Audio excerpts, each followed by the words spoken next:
Welcome, friends. Welcome back to another edition of Propaganda Watch. I'm your host, as always, James Corbett of CorbettReport.com. And this week on the program, we're going to start with a very simple observation that you have no doubt heard before. Namely, that simple, plain, self-evident truth does not need to be propagandized into the public consciousness. You can bet your bottom dollar that if billions of dollars and years or even decades of painstaking effort have been placed into indoctrinating into the public into believing something, that thing is not true. So puzzle me this. Why then has there been such a concerted, years-long effort involving time and energy and resources to try to get the public to believe that the holy sacrament of voting is the most pure and virtuous thing that any of us can do in these liberal Western democracies? I want to close out the panel by saying one word to my American viewers. Vote. So, if I hear anybody saying their vote does not matter, that it doesn't matter who we elect, read up on your history. It matters. We've got to get people to vote. I would say, if you want to fix our foreign policy, fix our domestic policy, get organized, get active in our politics, support right-thinking candidates, and for goodness sakes, come out and vote. Puff Daddy? Your friend Kyle told me you don't understand the importance of voting. Apparently you haven't heard of my Vote or Die campaign. Vote or die? What the hell does that even mean? What do you think it means, bitch? When you don't vote, what you're really doing is letting somebody else take power over your own life. On Tuesday, November 8th, this country will make one of the most important decisions in its history. It's up to you to make your choices and shape our future. If we sit on the sidelines, then others will make it work for them instead of us. So let's make our voices heard. So what would it take for you to vote? Oh yes, folks, are you ready? Because it's another round of selection circus in the United States, so you can bet all US-centered media is going to be focused on, say it with me, the most important selection of our lives. Yet again. So we're going to be inundated with another round of propaganda designed to make us believe that voting is the most important and sacred and religious duty that you can have in this great democracy that we live in, blah, blah, blah. And even as a Canadian, I was exposed to so much secondhand American propaganda along those lines as a child that I can still vividly recall an episode of Family Ties where they were talking about how incredibly important it was. This is the most important thing you can do is to go and vote. Alex P. Keaton or whatever. I still remember that sort of secondhand propaganda I was exposed to as a child. And it's, of course, very effective, and it does affect the population to the extent that, yes, after decades of such indoctrination, and after who knows how much resources have been spent in devoted on both sides of the phony left-right paradigm into urging people to go out there and rock the vote, or whatever the phrase of the moment is. I mean, we've seen it. I'm sure we've all seen it, and it is, again, a self-evident truth that if they are trying so hard to make you believe something, that is because that thing is not true.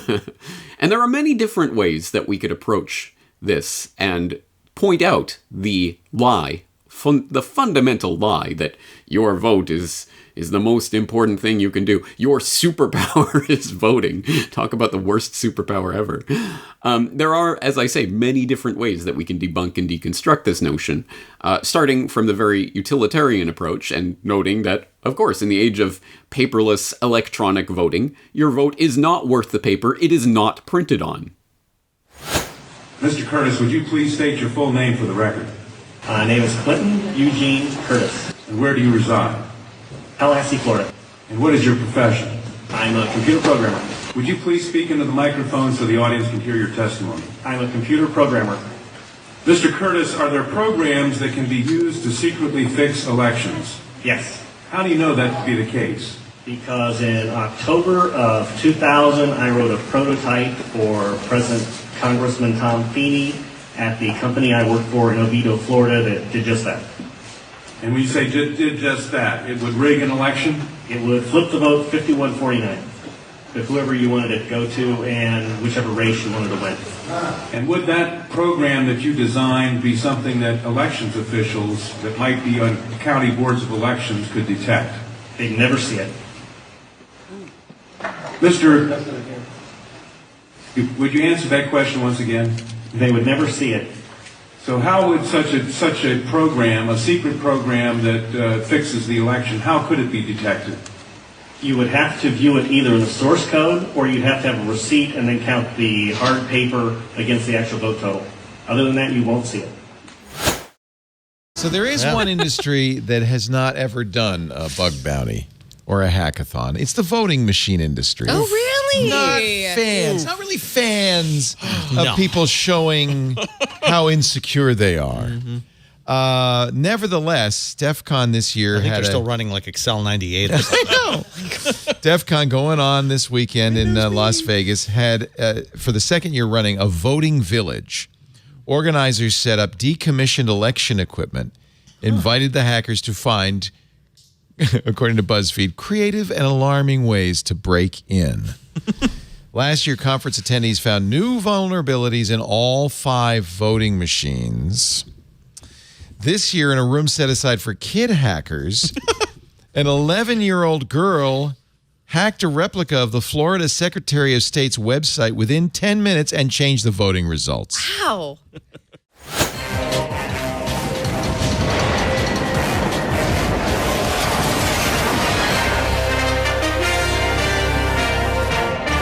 For those of you just joining us, let's get you up to speed on what is shaping up to be the political upset of the century. Though we are still waiting on a few districts in Ohio to report, currently Sequoia Voting Systems machine number DRE 700, serial number 34491, leads both Barack Obama and John McCain with 259 electoral votes. At this point, it looks like a voting machine is on track to become the next president of the United States. Joining us now in the War for the White House analysis bunker is Onion News Network reporter Jane Carmichael and senior election analyst Arnold Renfro.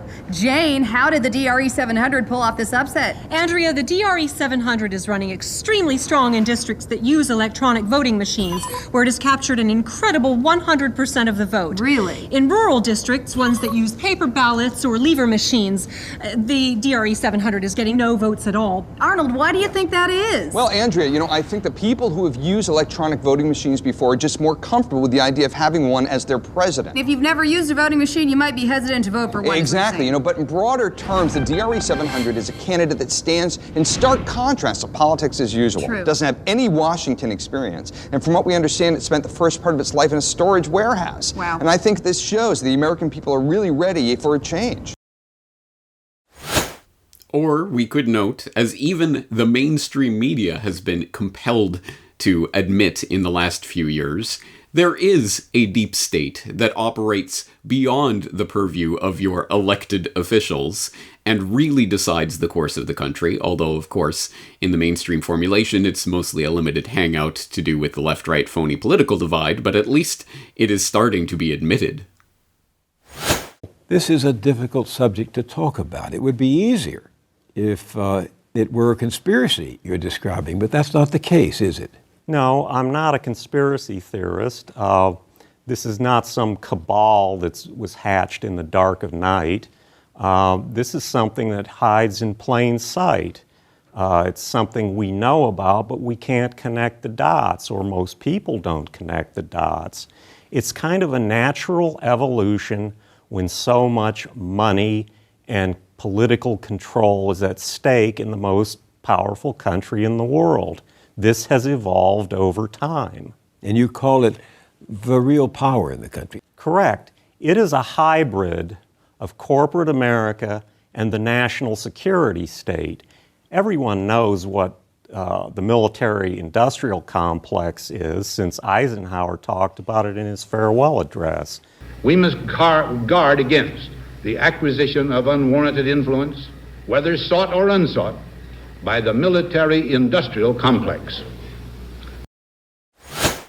The deeper truth, of course, the truth that will not ever be broached by the mainstream media pundits is that the entire idea that you are changing the system with your vote is a carefully crafted and packaged lie that has been sold to you in the exact same way that they sell a tube of toothpaste or the latest electronic gadget, a point well made by John Whitehead of the Rutherford Institute.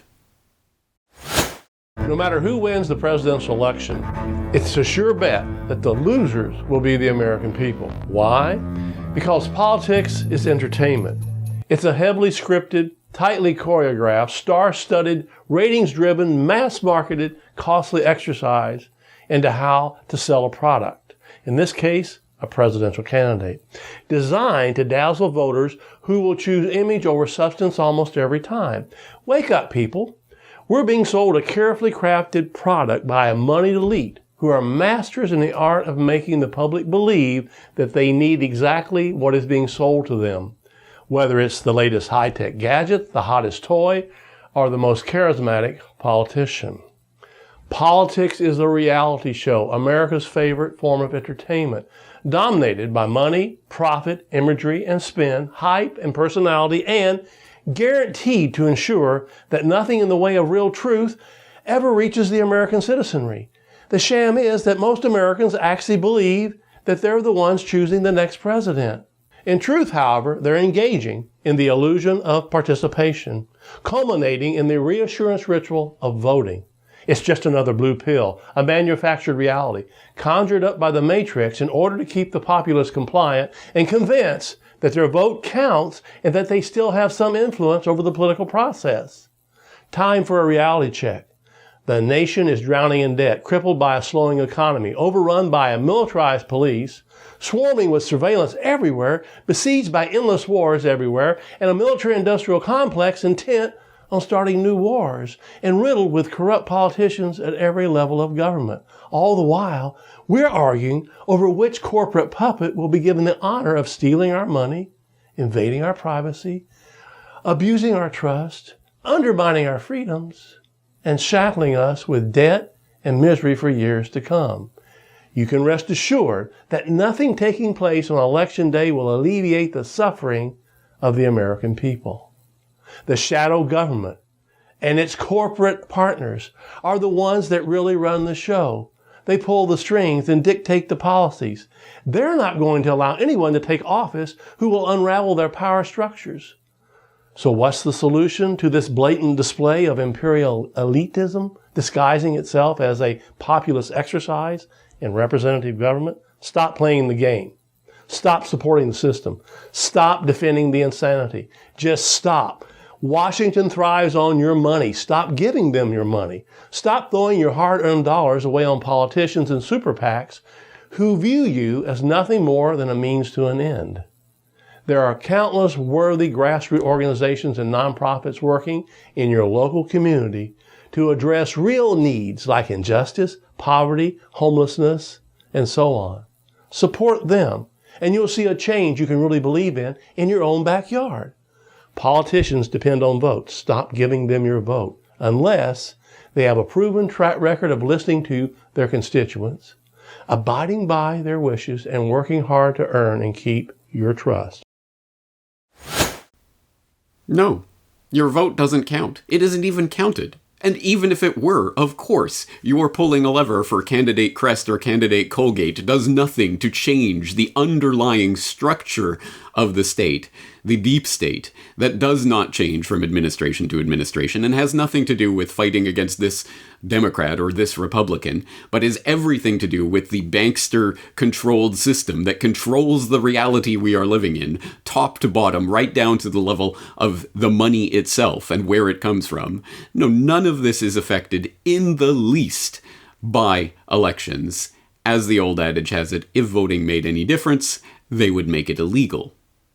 But I would like to suggest today that there's an even deeper and more fundamental reason for rejecting this paradigm that going and voting for candidate A or candidate B is something that is inherently worthy or even noble It's a sacred duty that we must all engage in. No, there's a more fundamental reason for rejecting it, not the utilitarian reasons that if only the system worked better, if only we could just get the kinks ironed out and we could make it so that your vote was counted and your vote could change the direction that the ship of state is being steered in. Then, if we could just be efficiency managers for the state and make everything work better, then voting would be worth it. No, because fundamentally, at base, voting for a candidate, even if he did have the power to go in and change the system and do this and do that and govern the country, that in and of itself is immoral. I remember years ago, before I got into the ideas of anarchism, I consciously realized that when you vote or when you support a candidate for doing X, Y, or Z, you are not just supporting that candidate in that time with that power. You are thereby really granting the idea that your worst enemy, who will be voted in, 4 years from now or 8 years from now or whenever, that horrible person that you can't stand will then have the legitimate right to use that same power that your preferred puppet has. I had that notion years and years ago, but it only strikes me now that is the exact principle that your vote, by voting for either one of these candidates under whatever circumstances, is granting them the power, the ultimate power, the power of authority. And this is something that you, of course, define very clearly in The Most Dangerous Superstition. But for people who don't quite get what authority really means, how do you define it, and what is it that you are granting someone by the act of voting for them? In short, authority is the right to rule, and there is no such thing, which is why I do the annoying thing all throughout my book of putting it in quotes. It's an imaginary thing. If I don't have the right to rule you, no amount of rituals or elections, or no matter how many people want it, can give me the right to rule you. They don't have the right to rule you. They couldn't have given it to me. That's true of every politician, every ruling class ever. But yeah, the main underlying problem is legitimizing the system. When people go in and vote, they're basically saying, I agree that whoever gets more buttons pushed next to their name has basically the divine right of politicians. They have the right to rule. When they dominate us and call it law and taxation, it's bad for us to disobey. And it's good for them to forcibly hurt anybody who tries.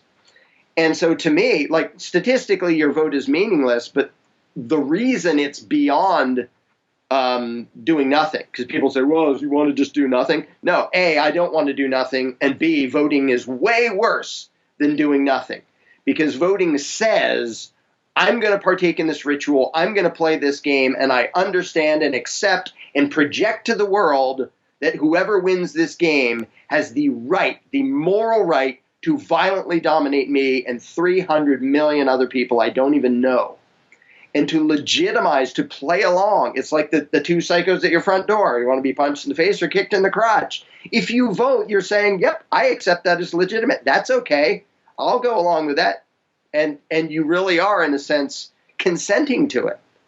And so to vote is to consent to be somebody else's slave. Because if somebody else has the right to rule you and you have an obligation to obey and pay tribute to them by way of taxes, they basically own you. And to argue over, well, I want a nicer owner, like that whole spectrum of possibilities is all pathetic, and it's still slavery. If your goal is to have a nicer slave master owning you, you will never be free, because you're not free inside your own head. You're not even trying for freedom. You're trying for a more pleasant version of slavery. And that's all democracy is. And it projects to the world that you think this is okay. And I'm never going to, again, project to the world that I think it's okay to appoint a violent parasite class to rob and control hundreds of millions of people I don't know.